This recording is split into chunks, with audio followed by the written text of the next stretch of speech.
half. Never. How many of these will I drop until one of them, when it falls down, is going to make two little small glasses? It'll never, ever, ever, ever happen in eternity. Is that true or false? How, when you understand that you can't drop this glass and get anything organized out of it, could you look to the universe and say this came from an exploding rock? Huh? But I'll give you one more, one for the road, as we say. Think about this. If a tornado goes through a junkyard, picks all of the pieces of metal, old tires and everything, pulls it up inside the tornado, whirls around real fast, and then, boom, drops it on the ground. Is it a brand new Lexus? Huh? With a motor running? Huh? And a tank that never runs out of gas? You say, man, are you stupid? What's that? What are you talking about? If you can't believe that, how can you look to the universe and say there's no creator? Think about it. The first proof has to come to, as Sheikh said, your fitra. The first proof has to come inside of you. I can stand here and talk all day long. You're not going to hear me because you'll be going, I don't get it. I don't get it. Duh. Start at the beginning and be sure they understand. Is there a creator? And if they say no, bring the subject up and begin with your science. And that's simple science. There must be a creator if there's a creation. That's why they don't want to say there's a creation. And today, Dr. Fatima Jackson, the anthropologist in Maryland at the college there, was on our television show twice in Washington, D.C.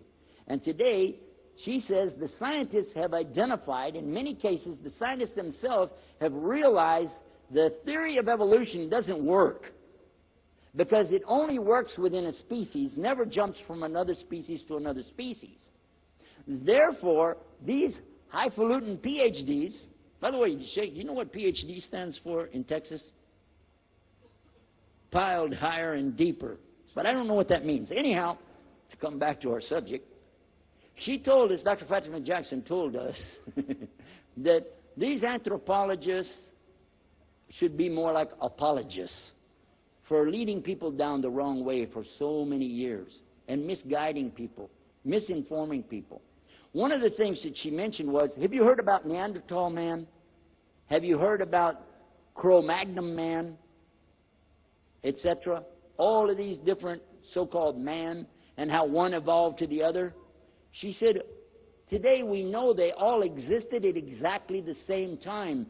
Those periods mean that there were more of one than another, but they never evolved into each other. So some of these top scientists today have realized there's a creator, but they're scared to say it. You know what they're using? Go on the internet to google.com and check it out. They call it intelligent design. Intelligent design, ID. It's called ID. Some of the scientists are very angry with them, and they're calling them kafirs. Saying that they're covering something up. They're showing it. This is the truth. There is a God. There really is a real God. So if you already know that, you're on the right course. When a Hindu tells me he believes in God, I go, hey, great.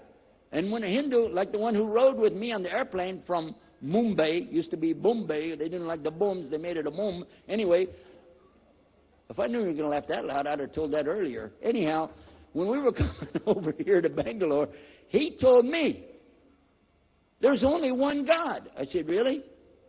He said, yes. There's no other God with God. There's just God. It can only be that way. He's telling me. Do you want me to argue with him? No, that's what I believe. But what do we believe about the God? And this is why you need the proof. For him, he's going on faith. For me, I got proof because I know how to look at it. Now, I know a lot of you thought we were going to sit around here and talk about the miracles in the Quran tonight. That's a job for big scholars, not a little guy like me. What I'll do is tell you what we did. We took these evidences from the Quran and we put it in English terms on our websites. IslamTomorrow.com. See, I sneak those commercials right in there again. Hey, I'm from Texas. We don't care. Anyway, when you go there and see the scientific evidence. Yes, the Quran has a lot of science in it. But that's not where I'm going to start. I want them to start with their own head so that when they read the Quran, their hearts will be open to this message. Nobody knew 1400 years ago that the human being is formed like a leech-like cut of blood hanging inside of the womb of the mother, clinging to the wall of the uterus. And it's in Arabic called alaqa. An alaq. The human being is created from what? Alaq. And the first words of Quran are teaching us about the alaq. The first words that came to the Prophet ﷺ. Again, you probably thought I was going to get up here and tell you, like so many people tell you, the Quran says read, and that's why we have to have science, we have to study, we have to be educated, because Allah told us to read. I don't agree with that. The first word came in the Quran, Iqra. Iqra means what? Huh? How did you know that? You got some smart people in India, I'll tell you that. Well, the people in my country are not saying that. They're saying, it means read, brother. That's why we have to go get a PhD. But who did this word come to? It came to Muhammad sallallahu alaihi wasallam. Yes or no? And he was being ordered to do this thing. He was commanded. It was a amra of Allah subhanahu wa ta'ala. Do it. A command of Allah. Do it. And the angel told him, Iqra. And he said, Ana Umi. And the angel grabbed him again and pressed him to his chest and released him. And he said, Iqra. La ana biqari. And he grabbed him again and squeezed him and let him go. And he said, Iqra. Bismi rabbika alladhi khalaq. Khalaqal insana min alaq. Recite, not read. Because the Prophet ﷺ told him, I don't know how to read. I'm illiterate. I don't do that. I don't know how. So it was clear it didn't mean that. Don't give meaning to the Quran that's not there. You and I and all of us are going to suffer from that. Here and in the hereafter. Don't do it. We know Islam wants you to be educated, okay? But don't say that this ayah said that.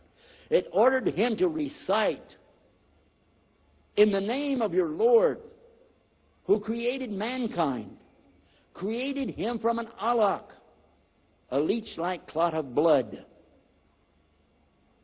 And who knew that many years ago?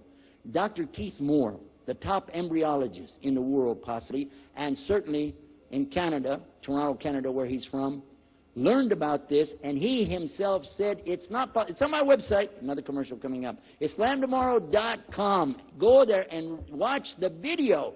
And he sat there just like I'm sitting here tonight, and he said it is not possible for somebody at the time of Muhammad to have something like it in his Quran. He said Quran instead of Quran. He said it's not possible. So therefore this has to be from Allah or some God. He said it. And Dr. Maurice Bucaille, the famous surgeon from France, lecturer and author. And when he was called to go to Egypt, I'm going to end with this one, by the way, because I'm getting tired.